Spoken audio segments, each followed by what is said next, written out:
C'est officiel, Kylian Mbappé est enfin un joueur du Real Madrid. Il a été présenté ce mardi 16 juillet 2024 au Santiago Bernabéu. Cette présentation longtemps attendue par les fans du Real Madrid marque l'arrivée du fils prodige ou alors l'un des plus gros cracks de cette nouvelle génération. Comme prévu, Kylian Mbappé portera le numéro 9 comme l'a fait son idole Cristiano Ronaldo lors de la saison 2009-2010, aussi sa première saison au Real Madrid. L'engouement autour de la présentation de Kylian Mbappé au Santiago Bernabéu a été spectaculaire. En quelques heures seulement, tous les 85 000 sièges du Santiago Bernabéu ont été vendus. La demande a été si forte qu'en 24 heures, le stock des maillots de Kylian Mbappé a été vendu, soit près de 800 000 maillots vendus en moins de 24 heures. Kylian Mbappé au Real Madrid, ça c'est fait. Félicitations au Real Madrid, félicitations à Kylian Mbappé qui va enfin vivre son rêve dont il attend depuis 8 ans. Aujourd'hui, les avis sont mitigés sur l'arrivée de Kylian Mbappé au Real Madrid. D'autres sont pour et d'autres sont contre. Les gars, chacun a son avis. Et là, moi, je vais vous expliquer, mon avis à moi, pourquoi Kylian Mbappé risque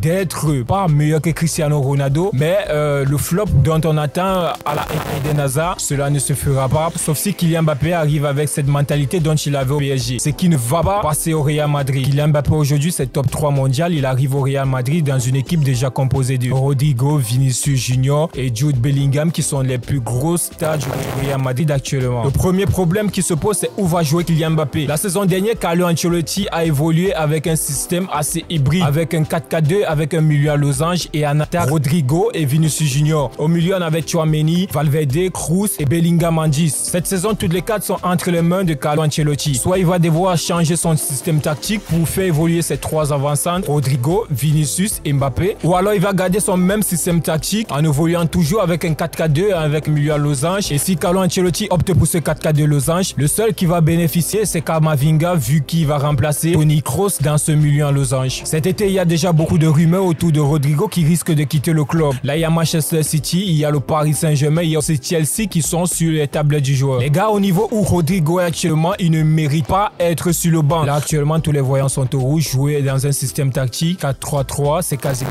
impossible pour ces 3 joueurs-là, vu qu'ils sont tous ailiers gauche de base. Mais c'est quasiment impossible quand on a un Kylian Mbappé qui n'aime pas évoluer en pointe, un Rodrigo qui se sent plus à l'aise lorsqu'il vient du côté gauche. Aujourd'hui, la plus grosse crainte pour nous madridistas, c'est que nous faisons un gros flop avec toute cette hype qu'il y a autour des fameux nouvelles générations, des madridistas, des galactiques, pardon. Les gars, c'est assez compliqué aujourd'hui et vu qu'il y a des petits génies aussi qui sont sur le banc, pour la progression des joueurs, ça va être très compliqué. On parle notamment de Hendrick, de Arda Güler, de Brahim Diaz. Si on évolue dans ce système tactique où on permet potentiellement à Kylian Mbappé et Rodrigo d'être sur le stade au même moment, ça va être très compliqué, les gars. C'est vrai, on a attendu beaucoup d'années pour enfin signer Kylian Mbappé, mais faut pas hypothéquer tout ton système tactique, tout ton vestiaire pour un joueur. Là, déjà, on voit qu'il y a 2 problèmes au niveau du milieu de terrain et l'attaque. Au milieu de terrain, on voit qu'il n'y a pas un joueur assez créatif qui va faire la transition entre le milieu et l'attaque. On a un Federico Valverde et un Camavinga qui sont là comme relayeurs,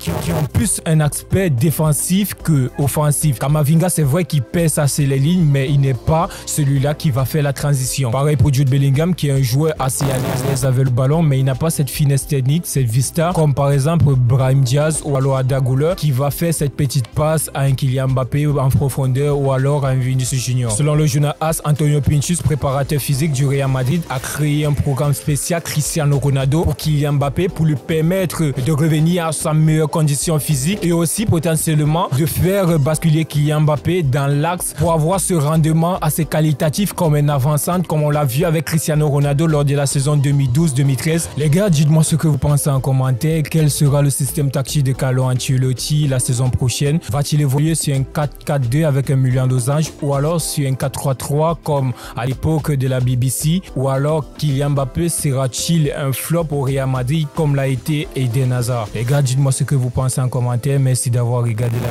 vidéo. Si tu as aimé, like, commente et partage. Surtout, abonne-toi à Chimekato. Let's go.